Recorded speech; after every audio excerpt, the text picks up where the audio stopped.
IE area, sunshine highs near 90. And for the daytime in the Coachella Valley, sunshine, expect a high of 104. I'm forecaster Jimmy O'Neill for Smart Talk 1490 KMET.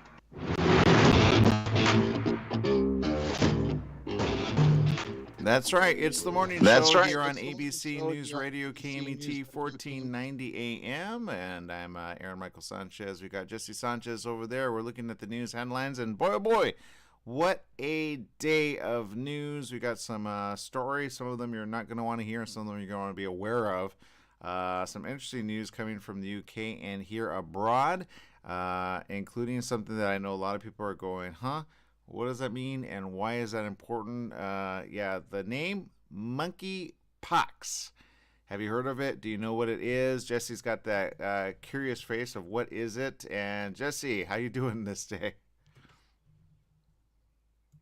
I was doing really good until you combined two words I don't want to hear. Monkey what? Yeah, monkey pox. It's a thing, and it's something that a lot of people are not going to want. The latest news comes out from both the CDC and Massachusetts.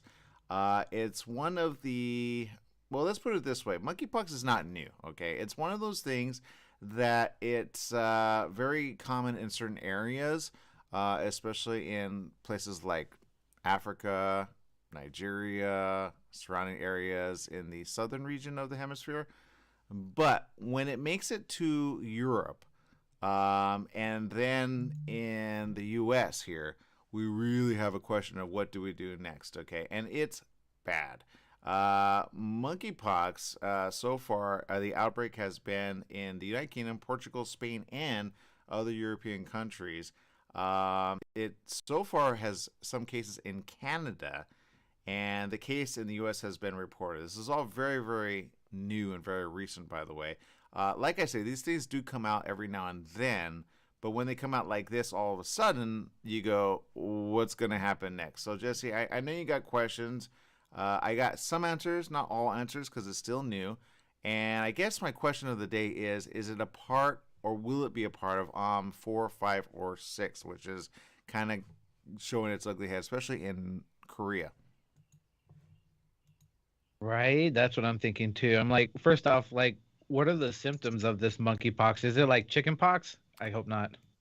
It's like a strain. Well, okay, every pox has a different strain. Okay, and that's the weird thing that people don't understand. Every like, okay, there's smallpox, right? And then there's chickenpox, right? And then there's measles, right?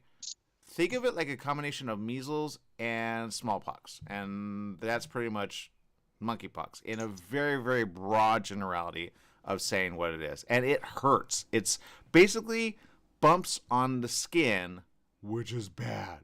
And when I say bad, okay, everyone that's like kind of, Jewish and or Christian or reads the Bible knows about the story of Job, right? Job. The dude that got eaten by the whale or a fish? Close, so close. That was Jonah.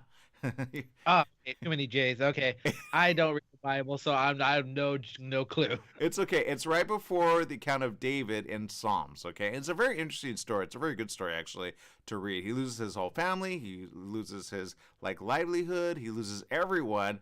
He has like a huge fire happen. Everybody dies from it, and then he gets a bad case of on his skin. Now, what does he get? It calls it a lot of things, but it calls it boils. Some people think of it like bumps on the face and her head and her body. Yeah, basically, this is a version of that. So he even was like, oh my God, why am I suffering from day to day? Even he wanted that. He's like, cover me up until the last day. Just get rid of me for now, because it was so painful. Now, that was a story. Go ahead, Jesse. You have a question on that. No, I Googled on what the effects look like. I should not have Googled that. It is too early to look at those images right now. I'm just like, it is too early. It's too early.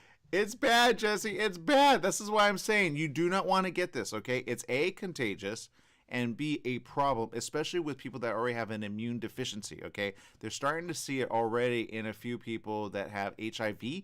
That news is coming out as of yesterday.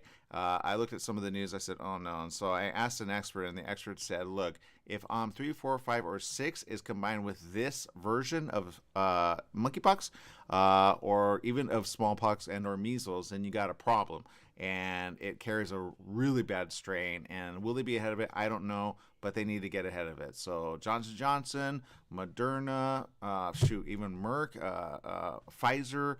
AstraZeneca, all the big ones are going to need to pay attention to this, because if this becomes an outbreak, it's going to be a bad outbreak, Jesse. You're going to wear more than a face mask. You're going to want to wear that bubble. Let's just put it that way. Yeah. After those images, I'm just like, oh my God. I would rather, those. Yeah, I like the last time I seen something like that was, I think, in like a story about like the plague or something. Describe the image that you saw, Jesse. So let's say, like, I can't remember ever having chicken pox, so I don't really know what those would look like. Yeah. But let's just say like you have tiny little boils or like little like warts all over your body. And these things aren't little, they are huge. Yeah, they grow up pretty significant. And in some areas, they actually start off not as bad. What I mean by saying that, because everybody goes, no, that's pretty bad, is this. Sometimes it gets so bad, it gets on the face. And when it gets on the face, you're pretty much like done for. You don't want to go out in public. You pretty much want to be as like incognito as possible. And getting a cure for it is almost next to impossible, because they don't have a cure. It's basically wanting to prevent it, because once it boils on the skin, it's bad. Okay, so this monkeypox is a real thing. It's already hit the news headlines. They're still trying to make sense of it. I will say this. Everybody's going to say, oh, it's not a big thing in about 3 weeks. But you need to know the science. You do not want this, okay? It's one of several different things coming out all of a sudden, and some would say, pestilence, oh my goodness, it's happening. One thing after another. That's the problem with this. So we're not ahead of the virus, unfortunately. We're not ahead of COVID. We're not ahead of we're not ahead of Delta. Delta's still there. We're not ahead of all the other ones that are coming out, including, what's that new one? Oh, M. Right, which was kind of seen in France, and we're just not ahead of it. So we got to get ahead of it. All right, we're gonna take a quick little break. When we come back, we got our very good Jose Ulloa, who actually just did some really cool stuff when it comes to UFOs. I hope we get to talk about that. Hopefully, talk about a product, maybe some things and events coming up around the corner. We'll talk to him next here on the Morning Show. Stay tuned.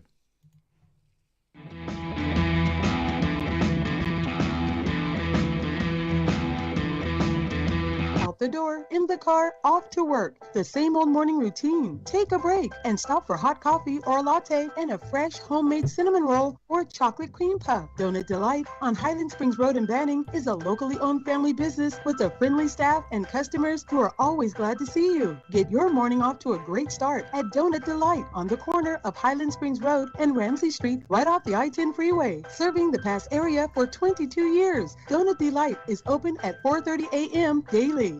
Ruth didn't know she was leaving for good. She knew he would kill her. Could she save herself? Did she feel she was worth saving? How could she best protect her children? To love, honor, and betray, Ruth Tunnicliffe shares her true tale. From submissive to survivor, then thriver. Now living a proud, purposeful life as an optimistic, inspiring, peaceful warrior. Can a person heal from feeling the guilt of a decision altering many lives? Weighted by living grief, moving through lessons learned, self-discovery, and land in self-love? Can someone who's been abused in every way move to self-trust, confidence, and arrive at living in peace? To love, honor, and betray, a sincere, honest letter. To herself and her adult children, Ruth Tunnicliffe shares her story so that others may also find the inspiring, peaceful warrior within. Amazon worldwide, Barnes & Noble, RuthTunnicliffe.com. Take KMET 1490 AM with you everywhere you go by downloading our free smartphone apps found on the KMET website, KMET1490am.com. You can also go to the Google Play Store or the Apple App Store on your phone to download the free app. Now you can listen live or play any of your favorite programmers' podcasts using your smartphone. Go to KMET1490am.com and download your free phone app today. Your Pharmacy and Mobility Solutions is now Beaumont Pharmacy with a new location at the Sundance Corporate Center. That's at the corner of Highland Springs and 8th in Suite 110. Of course, they still have Pack Your Meds. No more counting out the pills, dropping them on the floor. Oh, what a mess. And they have a full selection of pharmaceutical CBD. Wheelchairs, over-the-counter meds, you name it, they've got it. So if you're looking for the best and you want the best pharmacy, you go to Beaumont Pharmacy at their new location, 835 North Highland Springs, Beaumont Avenue in Beaumont, California, Suite 110. Give them a call, 951-845-8252.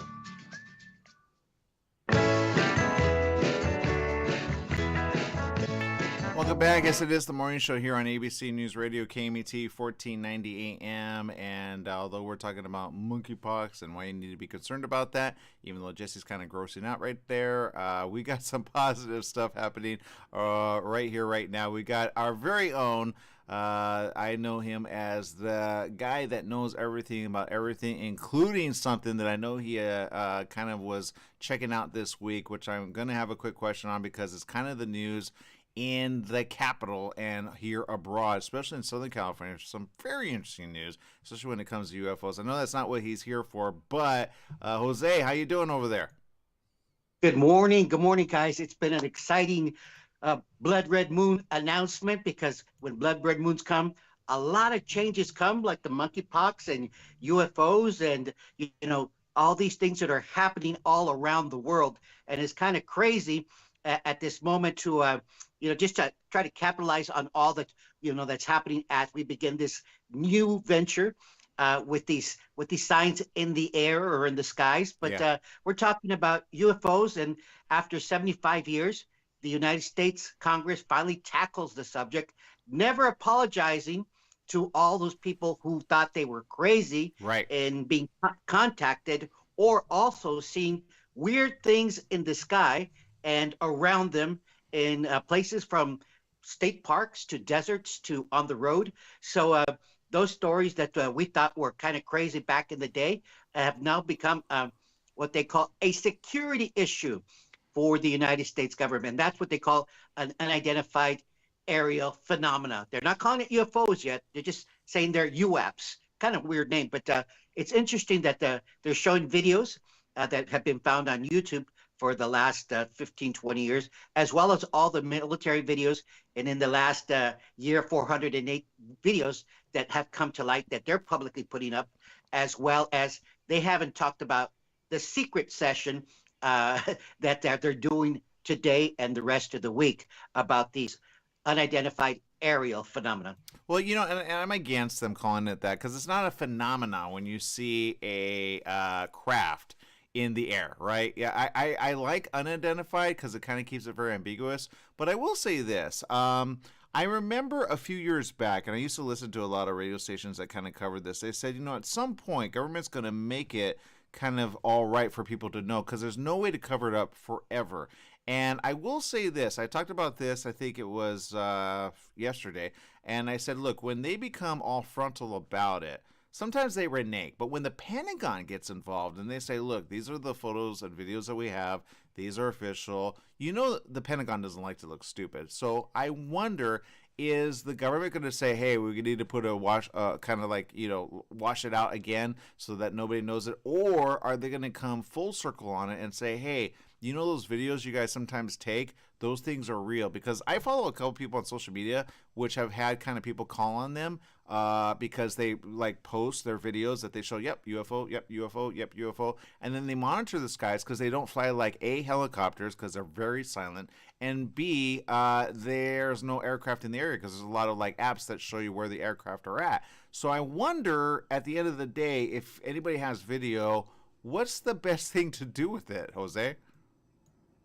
Well, one of the things is everybody's capturing it on their smartphone, and it doesn't really do good because it can't focus out that far and it gets very blurry, but you can see some type of phenomena. That's why they're calling it that way, that it's moving really quickly and really fast. But for the person who gets to see this, it's an impact that's totally different from a helicopter or from a blimp, because you realize right away, this is something unique, something different, and almost fearful. I mean, that sense of you're afraid because it's unknown and you feel it in your gut. Downey and Long Beach in the Southern California area are the two highest places where you'll be able to see this type of UFO phenomena. Can you believe that? I can. You know why I say that? And I have yet to say this publicly. I have not said this publicly. I've been on the 605 freeway and I've seen 3 craft, okay? And I said, whoa, what is that? And at first I thought the obvious, oh, it's a helicopter. And then I followed it for a bit, and then suddenly I'm like, how come it's not there anymore? And then I thought, okay. And then I was at the beach in Orange County at Huntington Beach, and I saw aircraft kind of following one another, kind of in a pattern that were, you would say, like, okay, they'd be aircraft, but they were still, and then they moved. And I was like, huh. But I didn't take out my phone because I thought, okay, I'm not going to be that guy because I don't want to be that guy. And I've kept silent about it all this time because I'm like, okay, what if I'm just kind of somewhat imagining it? I asked a friend and I said, did you see that? They said, yeah, it's just aircraft. I said, all right. And I'm just like, but they didn't know how many times I've seen this, not just in the San Gabriel Valley, but in LA and even in San Bernardino. So I think this is interesting what you're bringing up because they're making it official now, huh? Well, yes, because we're beginning to get more visits in our communities, and people are getting to, when they look up from their phone, because they're 99% attached to the phone, it captures, you capture the object with the corner of your eye, you say, what is that? And then as you look at it closely, you begin to realize that it's something rather unique. And to everybody who's been in that position, including myself, the first thing you do is you judge yourself. Am I crazy? Yeah. Am I not crazy? But this is the first of it coming from a point of defense point of view, because they're looking at as a point of there's things that are observing us. And mostly right now, they're seeing a lot of UFOs over nuclear missile sites in U.S., Russia, Ukraine, or wherever nuclear bombs are located that they're appearing, which is kind of interesting with this coincidence of this war and talk about nuclear, that they're sort of now beginning to be themselves more visible. Well, it's like the movie. And if I may, okay, because I've seen a documentary on this, and it actually made me question this. And I said, okay, whenever there are reports of UFO, and these are reports that are now declassified, right, after like years in the 50s, 60s, 70s, yes. Right? They're always around warships, right? And they're usually like even in the Navy, they see aerial phenomena all the time, or UFOs, and or like you just said, nuclear. Now, the question I have is this. Are they trying to keep us safe? Because if they really wanted to, with these type of aircraft, I mean, the fact that they fly so quick, so fast, they go in and out, they fly around, they do whatever, they're obviously very advanced. But the question is this. If they sense war is coming, do they perhaps kind of prevent it in a way by saying, hey, we're watching you people? And I would even propose this. Are they saying in essence, look, we're going to keep you protected because you guys can't even keep yourselves protected, and if you launch it, we're going to shoot it out of the sky? Or can they do that? I don't think anybody asked that question, because at the end of the day, they can't, if they want to, take us out, because nobody thinks about where these ships originate. If these ships are made somewhere, then you obviously have material, you have devices, you have a place of kind of like the Navy. They don't just come out of nowhere out of the ocean. You know what I mean? And most people associate a UFO with a crash in Roswell, but the first crash ever recorded was in Bell, Germany, right before the war. And as you can see, the Germans in the World War II had an advantage because they reversed technology. And this is what they're saying, and the records are coming back, that they reused this technology from that crash to create those turbines and rocket ships that we took their scientists after the war to expand it. To send rockets into the moon, and now about Mars. So all that technology has been reversed, and now the Pentagon is worried that there are fake UFOs. That it's not necessarily a UFO, but a fake one. But yes, from a prophetic point of view, that's going to happen. A lot of people are waiting for that to happen. and something is going to appear, a man of peace, which will, change things around. But that's a prophetic point of view. So it's fascinating that, prophecy and science and politics and the economy is all merging into one, which they call a prophetic view. And it's, it's one of those things that I find fascinating from a technological point of view. Yeah. But also as a spiritual person, yes, what you just mentioned is something prophetic. It's in the Bible that something will appear. And it said people will be fearful when it does. It's like the movie Independence Day. You have people on the sign standing on towers, welcome. And then you have these ships just literally appearing. Yeah. And people are just afraid as heck. So we'll see that. You know what I say, and this is what I say, and I had this conversation with my mom yesterday, and I said, look, here's how you bridge the gap, okay? Anybody who has a belief in God, all you have to think is this. If you could say hi to an alien, and let's say they landed, and I guarantee they're not going to want smallpox, they're not going to want this new monkeypox, they're not going to want any disease, right? Because they're biological, right? But if you could believe an angel, a person with wings, or you could believe in something afterlife, the question I would have to an alien is, what do you believe after you cease to exist, right? On Earth, right? What if your ship does crash? What happens to you after? Are you able to heal? Are you able to have special technology to heal yourself? And then the next question I would ask is, do you believe there was a man that had performed miracles? Now, in the Bible of Revelation, it does talk about a lot of things that you talk about of the unseen thing. Because when he sees these things, people would be like, man, were you on drugs when you saw these things? Right? But he wrote look, I saw, and look, there was, a wing creature with, 8 wings or 4 wings that had the head of a bull, and you say, okay, in today's standards, you would say that guy's crazy. Lock him up, right? But the prophetic version of Revelation has a lot of symbolism, a lot of theory, a lot of stuff. But at the end of the day, it also talks about I want to call them ships, but a chariot that has eyes all around and is like a fire. And yeah, I mean, there's so many different versions of it that you go, are people ready for that? And I say, if you could believe in that, then aliens are kind of well, what came before the universe, right? We're not and some say we're the only ones, but I say sometimes look at the people that he, wrote the book for. It was people that did not know how to travel to the stars. Now we know how to travel to the stars. So I would think there would be a new book of Revelation, if that makes any sense. Well, the essence is you got to look at it in perspective of the writer and the time period, which is very simple. They didn't have the technology we have today. So he put them as bees, as wasps. And you look at it, look at a drone, look at an Apache helicopter, look at these hypersonic missiles, and you apply that technology to old technology as stating as in an animal or in a physical object of that day. It's right on target. Yeah.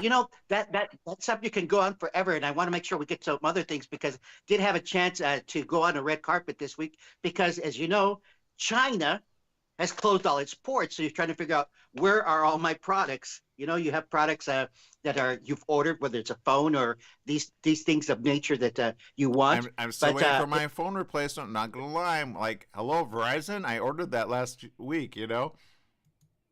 So yeah, and we're looking at some serious shortages in the next couple of weeks or months because as China closed all its ports because of Shanghai and the resurgence of a virus, that's what the message is. But we're beginning to see things disappear.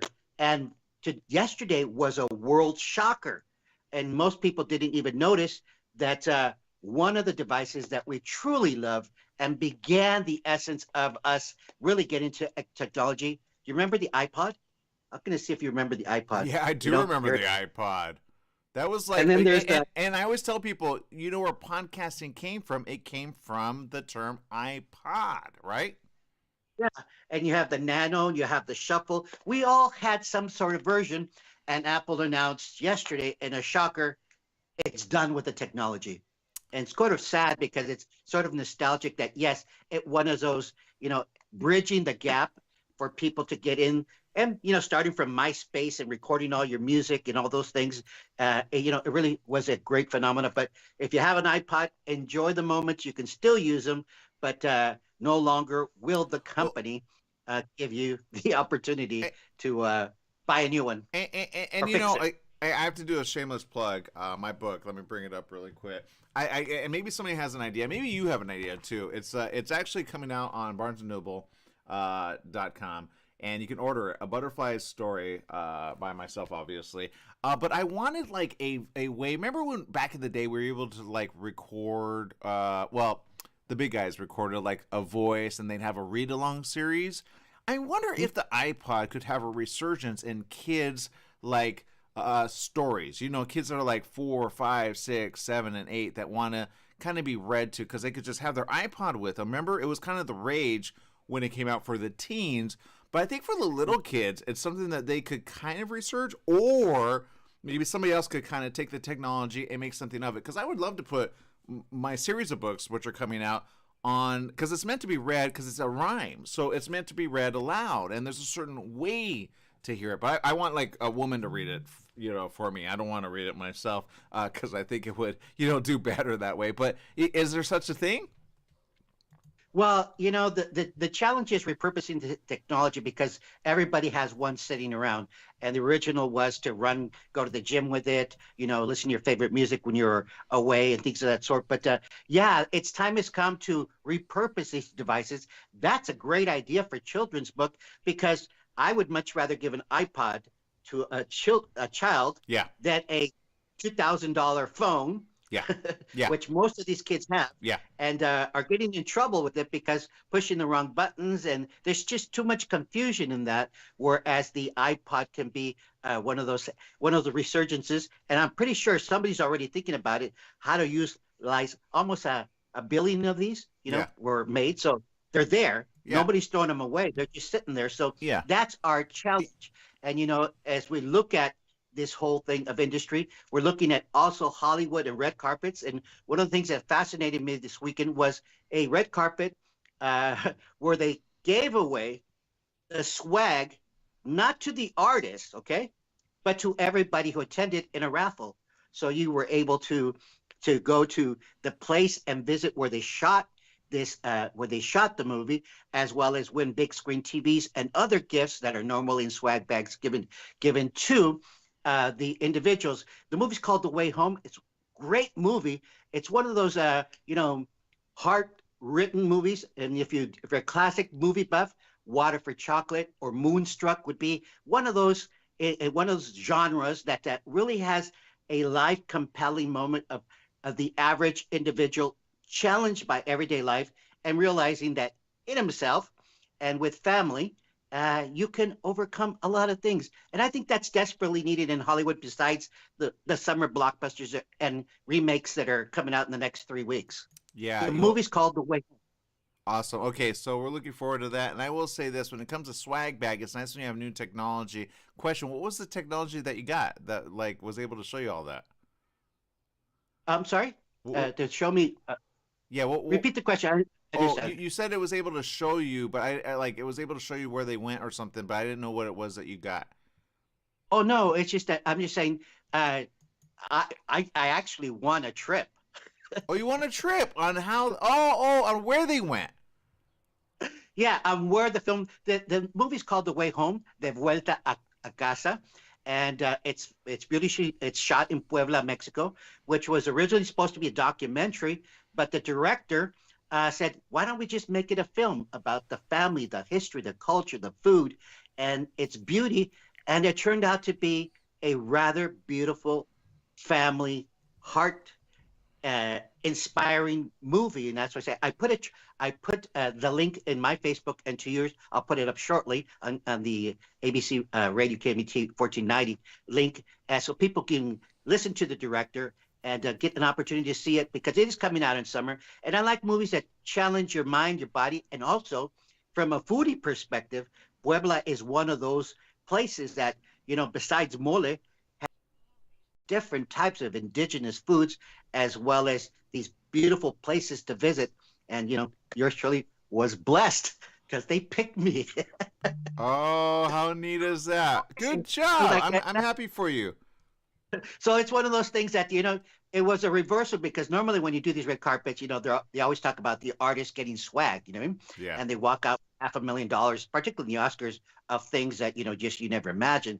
But they did a little twist this time, you know, The Way Home, De Vuelta a Casa, with English subtitles in it.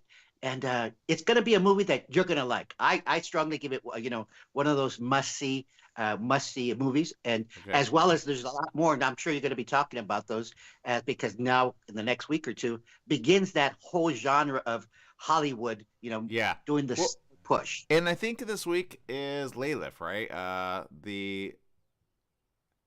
Yeah, Layla it's just about finishing up this week. We had the Mexican American Film Festival. Yeah. Can you believe it? We had a Mexican American Film Festival, and recognizing, a classic movie back in the day called Luminarias. And, principal actors, well, back in the day, they weren't known, like Diana Ortelli. And you think, who's Diana Ortelli? Well, think of Richie's girlfriend in La Bamba on the motorcycle, where he meets her and they go on the motorcycle. That's who Diana is. And that's how she started as a character actress in Tres Amigos with all these other Steve Martin and other movies that she's played these characters that, pretty stereotypical. But today, big time. Hey, if you see Dia de los Muertos, she's the mom. She's the mom. Yeah, she should be the mom. In Coco. Yeah. In Coco. And one of the movie. So it's good to see your friends. See them and from is she in the latest one too? I think the one in Encanto.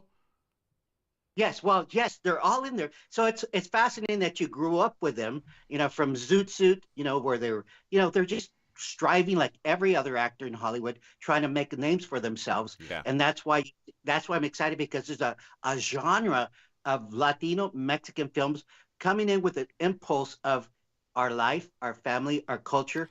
And it's exciting to see these things and your friends prosper. It is exciting. I spoke with somebody. I'm releasing another book pretty soon, probably in the next 3 to 4 weeks, about the book of business and how financials are not adding up. And you mentioned China, but a lot of people understand when they work local and they work on the same land.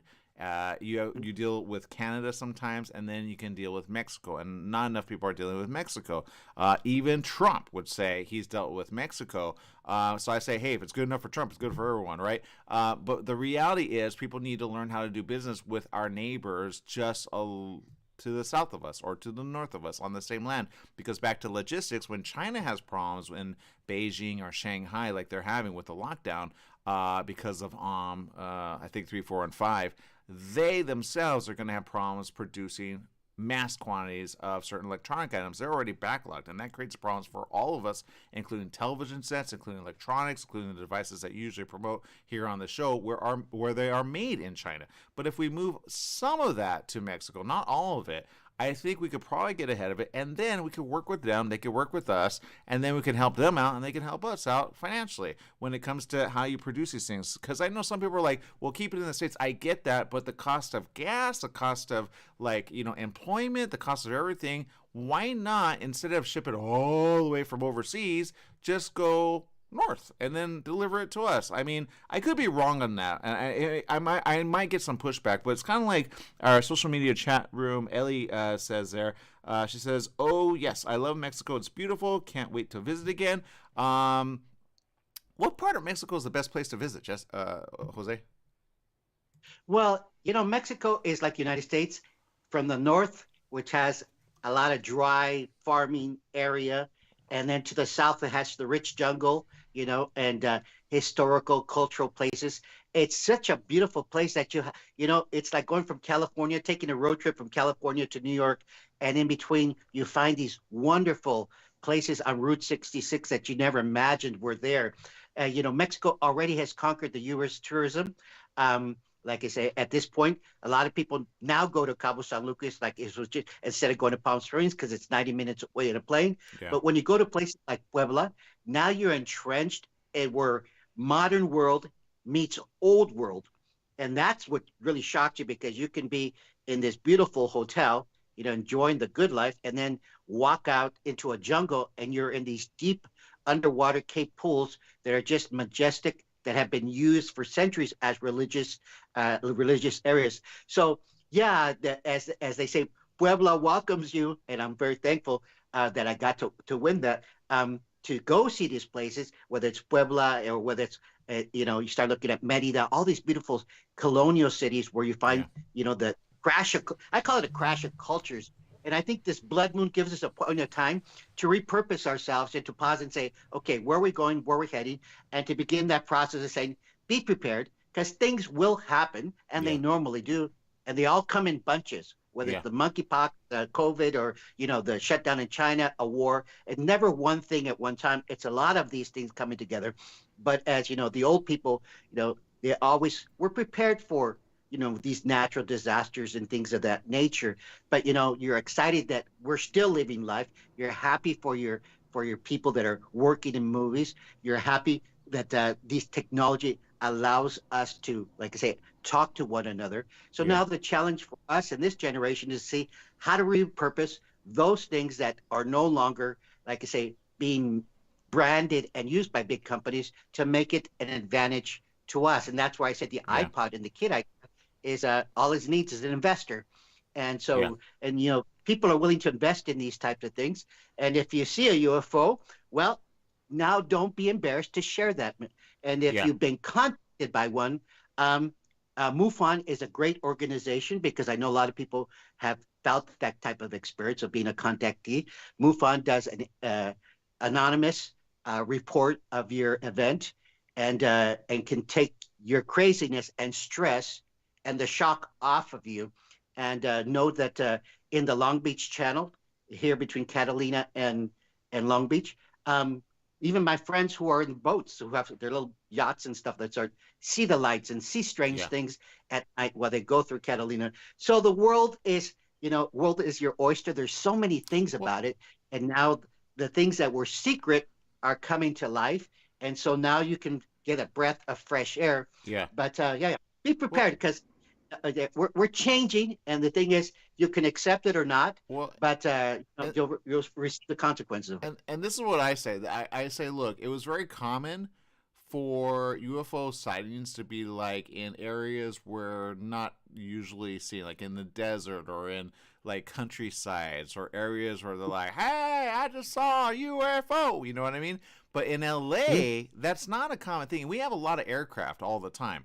We have airplanes, we have helicopters, sometimes a stealth bomber flies overhead, but you hear that thing. Remember when we were there at the Rose Parade for the 2022 Rose The Parade? P-1 bomber. Yeah, you feel it. Yeah, you don't not hear it, right? It may be stealth, and it may come upon you really quick and fast, but there's a difference between the stealth bomber and other aircraft, and some are orb-ish, some are like bluish, some are reddish. I've seen red and blue all of a sudden, and I go, huh? And my thought always goes, okay, is that a drone? But at the same time, when they're close, you go, that's not normal. And then you go, maybe I'm just kind of thinking of it my own self. And I always keep quiet about it. So I say this, if you have some photo or video of it, hey, might as well post it, maybe on YouTube. You never know. You might get some money for it, put monetization on, and then there you go. Boom. You don't even have to out who you are. Just, keep it silent if you want to, right? Yeah, and they're not dislocated in the outskirts anymore. Julian Lopez right there in Baldwin Park had a viral video because he was washing his car and he saw this object all of a sudden and his son in the sky, and they took a video of it and it became viral. And then the helicopters were chasing it and things of that sort. So yeah, there are strange phenomena, what they call unidentified now aerial phenomena. Yeah. We know it as UFOs. Yeah. But yeah, times are changing. Relieve your stress. And like I said, if you need to go to a movie, I strongly suggest the one I did the red carpet for. And I'm pretty sure there's going to be more this week that are coming up by Latino actors who are writing out and creating great scripts. And like I said, they call them low budget, but they're high quality. Yeah. I mean, and they emotionally tugging because for the first time, you're relating to them. It's not just Superman or Batman, guy good versus evil, which is fun and entertaining. But like I said, I say like movies like De Vuelta a Casa, The Way Home, and all these other ones that are coming out. I think the other one's called Monkey Business that's coming out. Have great stories, and I love stories. Hey, we all love stories. Hey, Jose, thank you so much for spending time with us. We appreciate what you had to talk about. Again, I think the iPod needs a resurgence. Maybe we could talk about technology that when you travel, you can go from English to Spanish to European to Chinese to Australian overnight. How about that? What is that you have there? Well, that's my old mini iPod. So no wonder. Look at that. Yeah, it's still pristine. Hey, save it. It may be like a technology marvel one day, Yeah, but it's still in the package. It's all complete. I never used it. So I have, like I said, I had the shuffle. I had all of them. Thank God when they first came out. Yeah. Every color, because they were promoting it. I got the opportunity to have them all. And my daughter was one of those, she just loved it because it was new to her, fresh yeah, to her. yeah. And and they're that generation that they grew up with it. All I'm the right. generation that I'm marveled. And yes, I can leave that behind. But, there's sort of nostalgia to my iPod, Yeah. because of the music I have there. And, it's sort of your mega mixes back in the day, Yeah. and Well, those I are the want to things. release, like, I don't know how inexpensive they can make them, but I want to release at least a nano with a series of books, maybe like 3 or 4 of them, and say, here you go, here's the audio series, read along with your child, and or let your child hear them again and again, because kids like to hear things just like movies, right? Well, yeah, it's fun. It's something new, but it was also historic because it was the bridge Yeah. that brought us over into the technology phase, and then came all these other technologies, the tablet, and you start looking at, Sure. cell phones and those things. But Yeah. Yeah. iPods. It was great to know you, and I Yeah. still have you. A generation by the wayside. All right. Thank you very much, Jose, for spending time with Thank us, you. and we will see you around the corner. All right, we'll talk again. All right. That's Jose Vargas Ulloa, always doing really great stuff. I call him the genius of things, no matter what it is. All right, people, we got to take a quick break. We'll be back with more right after these messages. Stay tuned.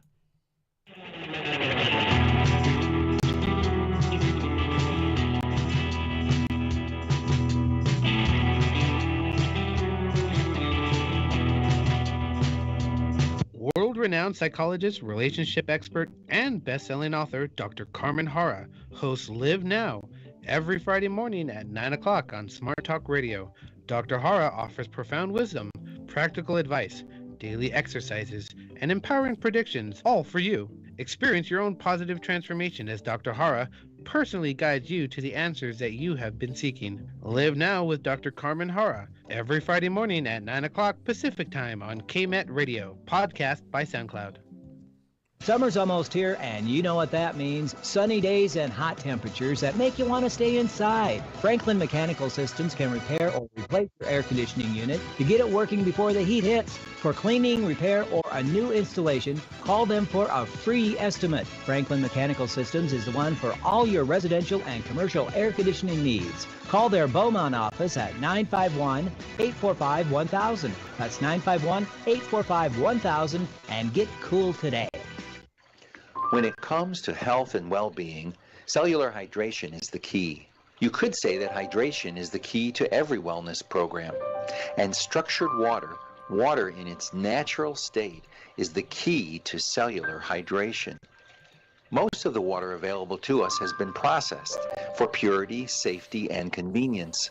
But processing causes water to lose its natural hexagonal structure, with unfortunate effects for our bodies. Now you can take your personal hydration to a whole new level with the glassware that restructures water in just 3 minutes.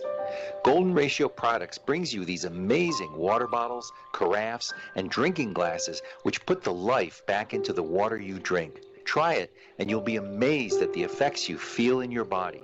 Go to goldenratioproducts.com for the next phase of your water consciousness.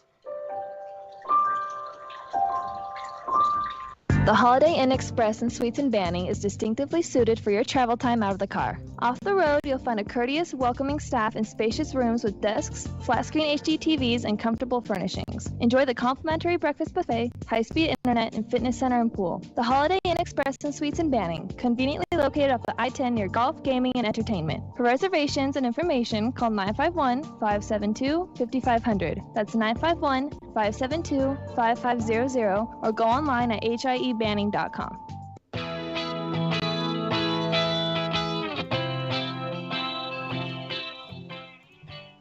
Welcome back. Yes, it is a morning show here on ABC News Radio, KMET 1490 AM. Definitely follow Jose. You can find him at the Latino Cyber Guy on Instagram, and I believe also on all social media platforms. Just find him and go support everything he does. He has the video up on his feed there, and you'll see it there, as well as remember all the stuff that he promotes is really I will say he's always a forward thinker. You know what I mean? He's one that when you talk to him on the side, You go, what about this? What about that? And you give him enough time, he instantly knows, oh, I would do this, I would do that, I would do this. And you just got to give him some time with that, and then hopefully get him a taco or two, and then he'll be good to go. I do that every now and then with him. I'll be like, hey, you want to go eat something, or you want to get a steak? And he's like, yeah. And then we talk about stuff. And he's like, ooh, good idea, good idea, good idea. So I'm like, okay, let's make these ideas happen. But again, back to the iPod. The iPod is basically not going to be supported by Apple anymore. But you know what? I think there's an opportunity for others. What do you think, Jesse? The iPod is pretty much just an iPhone that just can't dial, right? Well, it came before the iPhone. Remember that? It was one of the first MP3 musical things. Okay, remember Zune? Yes, I do remember Zune. I did not have the money to afford Apple products at that time, so yeah, Okay. I really didn't use them. Yeah, the Nano was an offshoot of the iPod, right? And some people, like, I feel like I'm old talking about it. I literally said this to somebody. They're like, no, like, podcast is just podcast. I'm like, no, it came from the pod or the iPod, right? But if you look at dollar amounts, I'm going to bring up maybe a picture here to kind of give you guys the nostalgia of it all. They had the iPod, then they had the iPod Nano, right? And the iPod Nano was neat because it was like it came in different colors, but it only played, like you just said, Jesse, it did not have the ability to dial. It only had the ability to play music, right? And because of that, it was pretty neat for, like, honestly, teens. Teens loved it because now you didn't have to have, and it kind of got rid of the CD, not going to lie. And because of that, oh, that picture doesn't look good. Because of that, people were kind of like, okay, what are we going to do next? And so then they made even more generations of that. But you could buy one. Let's see, according to this, you could buy one for as little as like $50. Okay. And they come all sorts of colors. Let me try to bring this one up, see if the image comes through. But what I say is this, it's a good one to say, let's repurpose it and do it with some cool stuff, because I think there are kids that still like he said, you don't want to pay for a big iPhone. You just want to kind of, hey, listen to some music. But, people have like XM now for that. You know what I mean? Oh, yeah. There's tons of ways to listen to music now, so we're not restricted anymore. Yeah, and they had the kind that like were more like on the device, like you could see the cover art of the MP3, and they were basically just MP3 players, for lack of a better term. But Apple with Steve Jobs made it a thing by calling it the iPod. Then everything was something, the iWatch, you know what I mean? The iPad, the this, the that, right? Everything was a thing like that. So the iPod kind of phasing it out is a thing for now. But I say the technology still exists. It just was a better way. It was like the little shuttle on the round thing kind of reminds you of like a remote for other devices. But it was very simple. So I think they could do this maybe in a kid's version. Probably get it, less expensively made, because it's really just technology that's already there. I don't know if they've kind of run out of the, patent that they had on it, but it evolved over time into the iPhone. So it came out before the iPhone, and then the iPhone had the ability for the iTunes, because this tied into iTunes, and iTunes tied into the iPod. But I never got an iPod. I honestly thought kind of like, well, I don't really see the use of it because I had CDs at the time and I had a CD player.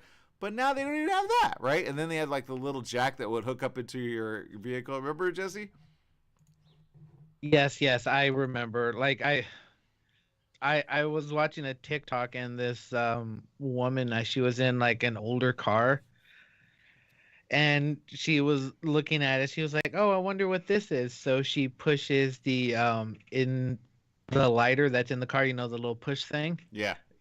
They don't have those in cars nowadays. Yeah, I think you have to order them or it's something specific. So right. She was all like, I wonder what these are for. And she was like, it's really hot. And I'm just like, oh my God. I'm not that old. I'm not old. You are, Jesse, you are. It doesn't feel like it, but it is. It's a thing. Look, I'm going to show you the evolution of it because we got somebody else that said, he says, Mark Blow says, can't believe people have already forgotten the iPod. It's like it was just yesterday, people. But here is a screenshot of something that I think you need to see to kind of remember our evolution of things, right? It wasn't that long ago, okay? Remember the record? Yeah, there you go. The record player was before this. Okay, so here it is. And this again is kind of like history. It's weird when it came out. It came out in the year 2008, Jesse. The iPod Shuffle was the smallest one, so I probably would make like one between that and the iPod Nano. Then they have the iPod Classic. Everybody was getting the iPod Classic. That's kind of started. But do you remember the iPod Touch? The iPod Touch was a prelude to the iPhone. I forgot about that because it was just it didn't have the phone capability. It was kind of like the one that you would get, but it was more music and apps, right? And then they had the App Store, and then they said developers could make money at creating apps. So the fact that they're kind of getting rid of this, I say, well, what's next? And I understand why, because the iPhone does everything, and every kid has an iPhone. But back to my book, I kind of want the ability for kids to honestly, and I know I could put it up on YouTube, but then I wonder if I put it up on YouTube, will people really want to buy the book, right? Because then they get it for free, you know what I mean? So then I go, oh, is that worth it? I don't know. So I've thought about this. I go, how can we do it back to the day of like CD players or records, like a read-along series, because it's really meant to be read aloud, and then it helps you with your reading. It's a nice rhyme, you know what I mean? What are you thinking, Jesse? No, don't they have like those Teddy Ruxpin type things where you could, it'd be cool, like you have like its little doll and you input like random stories that you download off the internet. Yeah. Boom, boom, boom. That would be cool. That was Teddy. Remember, Teddy was way back in the day. I think in the 80s or 90s, they had a little tape player that you put at the back of it, and then it would open its mouth, and then it was fun. I never got one, but I saw one at Target the other day. I was like, oh, that reminds me of that. So yeah. Anyway, I think there's a way to do it. I'm going to go back to this screenshot so that we could all have the nostalgia of the iPods. Yes, that's right. And like Mark said, don't forget the iPods. He says this, didn't Peter Quill get a Zune to replace his Walkman on Guardians of the Galaxy? I don't know. He says, I owned a generic MP3 player. Just don't throw your CDs and DVDs away just yet. Yeah, I will say that. Whatever is kind of old becomes new again if somebody else takes it over. But I remember the Zune being very expensive. I know because I got my mom one for her anniversary. And I was like, look, Mom, look at all the stuff it does. And then the iPod came out. I'm like, shoot, but Zune was Sony made, and Sony was trying to get ahead of it because it was the big player of MP3 players. So the digital thing, but then they were charging people kind of like, wait, what do I do, and this and that. But if they have a way of converting it like your CDs to that, then I say do that, or albums to that. I think that would be awesome, kind of like DVDs were back that day. All right, people, we are out of time. Make it a great day, whatever you do. Remember, life is worth living. Live it well.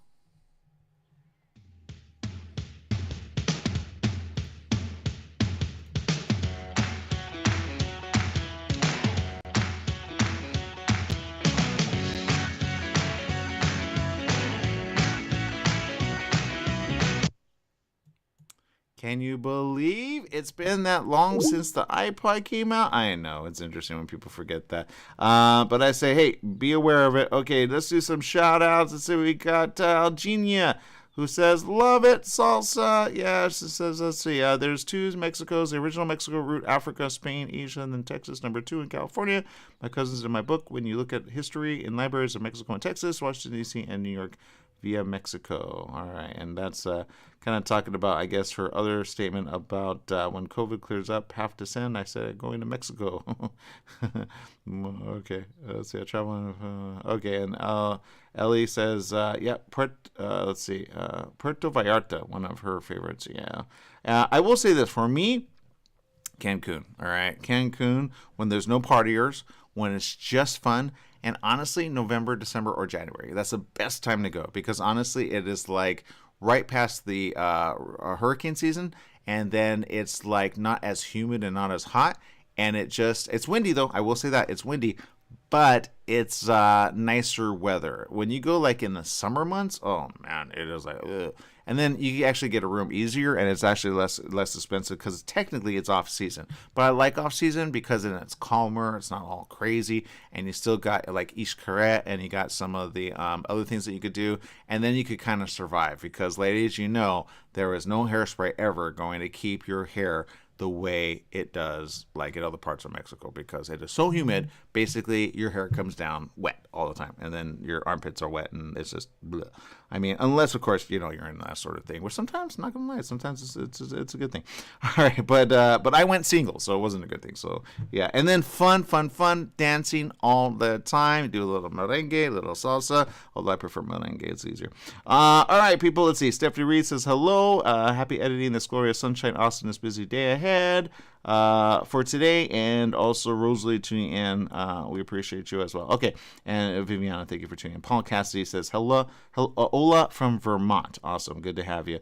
Let's see, Georgianians are there as well. I appreciate you as well. Okay, I'm going to do a big shout out again to my book because it should be out this day. I'm not going to lie. I'm wondering what's kind of keeping it up. They have this like 72-hour hold. I'm like, well, had I known that, I would have done it on Monday. But we'll see if it comes out today or tomorrow. But it's a butterfly story. I got it, say please pick up a copy of it. It retails for $14.99. All right. Now I will say this: if you want the connection or the hookup, I am sending out ebooks as well of it, and that will be for $9.99. Okay, don't tell Barnes & Noble I'm doing that, but whatever. So because some people don't want to wait in the mail, and or they don't want to pay for actually I don't know if they have free shipping. That's interesting. I know you can order at your own Barnes & Noble if you have one in the area, and then you can pick it up. But I don't know how many people actually do that. Or maybe you could do a pick up in the store thing. Maybe that. Yeah, that's a possibility. So that's coming out. Super excited about that. There's another one coming out. It's called A Good Man. But on this one, I'm looking for an artist. So if you guys know of artists that actually draw butterflies really well and caterpillars really well, I'm looking for a certain look.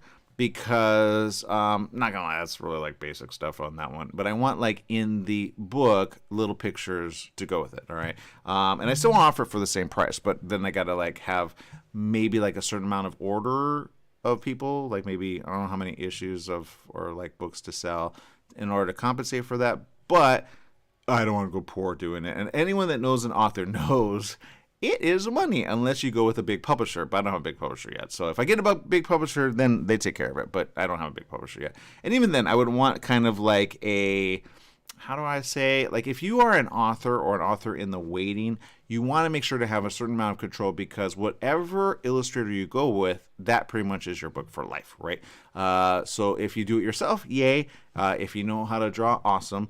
Or if you at least know concept, you could draw a little bit of it and then they could take it further. There's a lot of people that do that. I've been looking on Instagram and I've been looking in certain Facebook groups for illustrators. I got a few in my head, but I don't know. We'll see.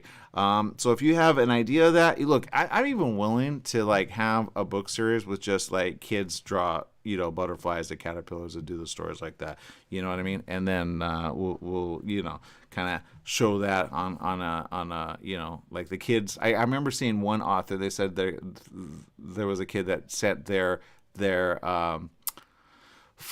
they sent their drawing, and so they took it to their illustrator, and the illustrator made it like a official drawing of the drawing. Because sometimes kids, they like have something in their mind, but they can't get it out because they're just learning to draw.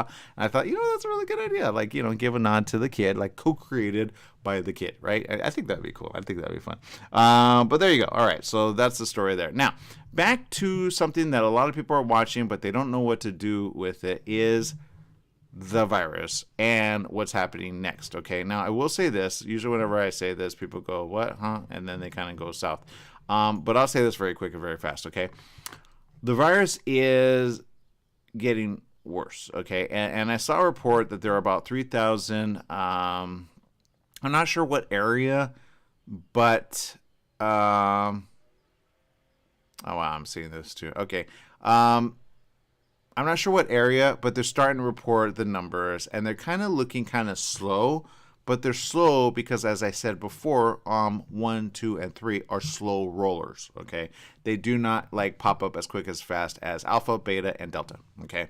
They're a slow roll.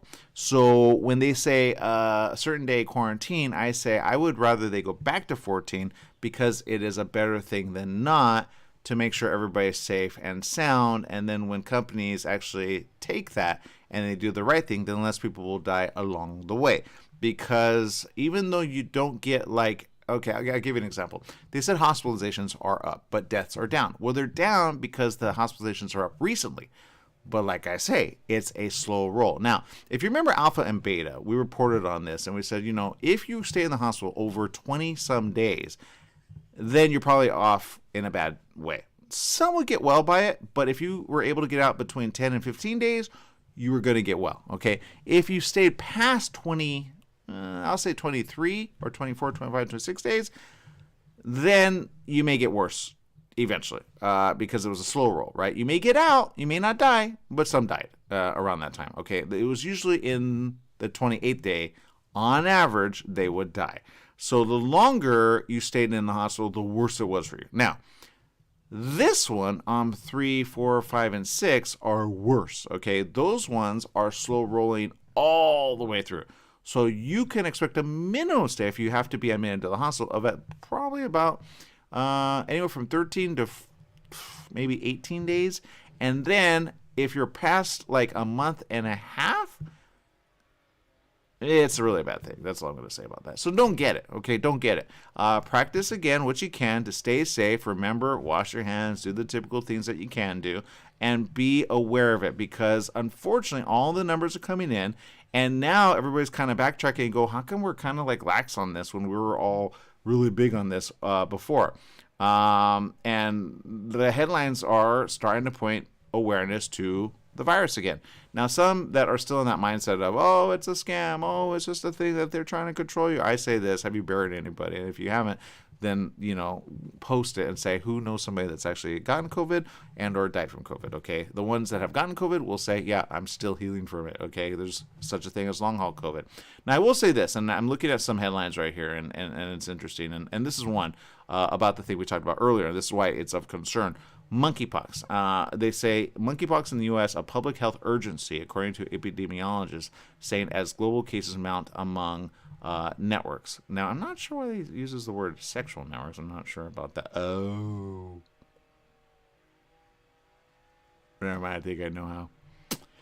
Okay, well, let's see. I'm going to read this really quick. Now, he works for the U.S. Centers for Disease Control. Let's see. Never mind. She works for the U.S. Centers for Disease Control. I'm reading this as we go.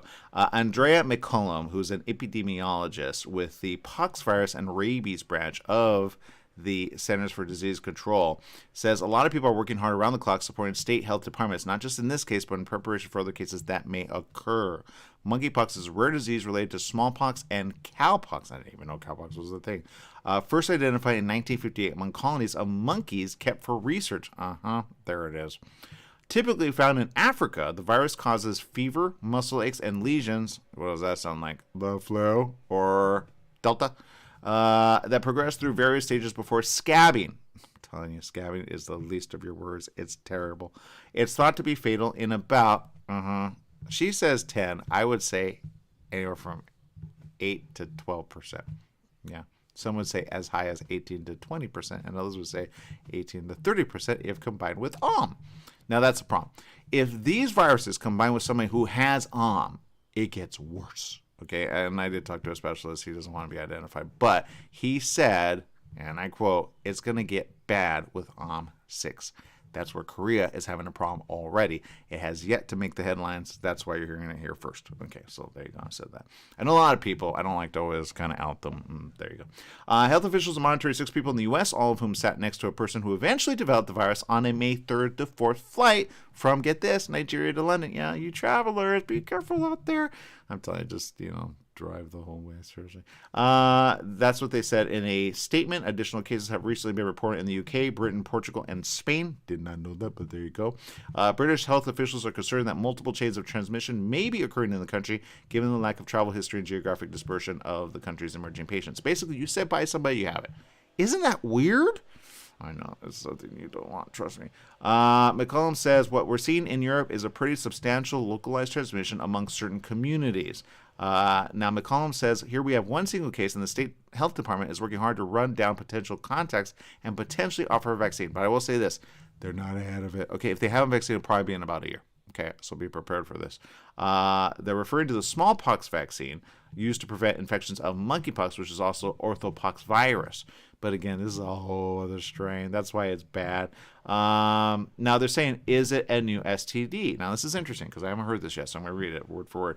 It says some European officials worry that the continent is seeing a new mode of spread due to atypical disease clusters. That's according to the Associated Press. Okay, and they reported that yesterday. As many identified cases have been among men who have sex with other men. Oh, that's HIV, guaranteed. 100%. Yeah. Immune deficiency. I talked about that. Data to support the theory is currently still developing. McCollum says there is really no data on monkeypox presence in. Oh, you're not going to hear this, but here it is. Fluids. We'll just call it that. The angle that's really hard to. I'm not going to read this out loud because some people are going to say, man, you're going into stuff that we don't want to hear about. But I will say this. Look, when you are intimate with a person, you are going to give them something when you have something. Right? It's just going to happen. So be careful of it. And there you go. All right. It's a long article, but I got to do more research on that. Anyway, now, and I said this. I said it's going to be a problem for immunocompromised people. If you have HIV, AIDS, or if you have any other immunodeficiency, you're going to have a problem with this pox, okay? Pox is bad, pox is bad, pox is bad, no matter what. It is bad, bad, bad, bad, bad, okay? Really bad.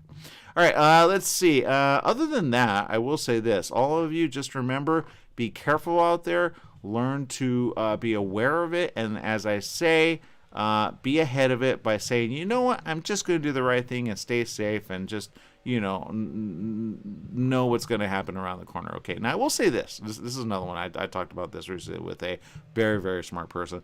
How certain things are causing other things that people didn't even know about. Okay, and here's a headline. We were just in shock. COVID now causing diabetes in children. Huh? I know you're thinking diabetes only happens one way. How could diabetes happen from COVID? That makes no sense, right? Some parents whose children contracted COVID say that even months later, they're still feeling the virus effects. That's why I say long haul. According to this, one news outlet spoke with the mother who wished to remain anonymous. I get that totally. But said her healthy soccer-playing 10-year-old son became ill around Easter. She said this, I noticed labored breathing. It was almost like he could not catch his breath. He was exhausted, he didn't act the same, and was really quiet. He just wasn't himself. Well, after speaking with the pediatrician, she was told her child was in a growth spurt and that she had nothing to worry about. Oh, okay. Well, that's kind of normal. The boy's teachers expressed concerns about his demeanor and brain fog. Anybody that's known that, kind of like it's a hard time concentrating and sometimes you forget things, that's a thing. I've dealt with a few people going, how did I forget that? I don't understand how I'm forgetting things. I said, yeah, be aware of it. She spoke with another doctor who immediately sensed a looming medical crisis. The doctor said to her, you need to get husband, wake up your son. You need to put him in the car and take him to Children's Healthcare of Atlanta. Oh, this happened in Georgia. Just, we have friends in there. So Georgianians, we appreciate you, but be careful. Blood tests at Scottish Rite Hospital revealed the child had type 1 diabetes caused by, and this is weird, I don't understand this yet, COVID-19, which the boy caught last July. The woman said, we were in shock. Are you telling me that it's possible that COVID has done this to my son? Because it doesn't make sense. And I will say this. Usually it has to deal with blood sugar, right? Diabetes, I mean. COVID rarely increases blood sugar, but it does have a way of enhancing certain things that are already there. So I think the question I would ask is, what is it that it's kind of, in a way, spiking in certain people to basically become all of a sudden positive in something that they were somewhat, but not all the way positive. Yeah, on. But I will say this. I've had people that didn't know they had a liver problem and or a kidney problem, and all of a sudden it's like they get COVID and boom, it's like 10 times worse. Okay. Basically, think of a 30-year-old with a situation like that, which by the time they were 80, it would be a problem. But basically, it advances you to the age of 80 just with COVID on. Yeah. So that's something we're starting to see. So if you see some things happen after you get well from COVID, then you'll understand basically, you're gonna have to really take care of yourself. Okay, you gotta like up everything that you've ever done. You gotta eat as good as possible. You gotta keep everything up, and you want to fight it so you can survive. Okay, I had this conversation with my mom yesterday. I said, look, I want you to stay alive as long as possible. Okay, but if you say, well, don't just don't become depressed. Okay, and if you do become depressed, get with somebody that isn't. And stay positive. I think Eugenia said this earlier, and I like how she said this because it's true. I actually told my mom to think more like this. And it's good when people do. And I think I'm looking for the statement there. You said, here it is. She said, just tuning in. I got 30 minutes today. Friends, remember to change a negative into a positive despite what others do around us. I did see a post just earlier today. It was like the mom went crazy. And somebody said, is your mom going crazy? Because my mom's going crazy too. And I'm like, well, look at that. That's weird. But yeah. So I guess my point is this.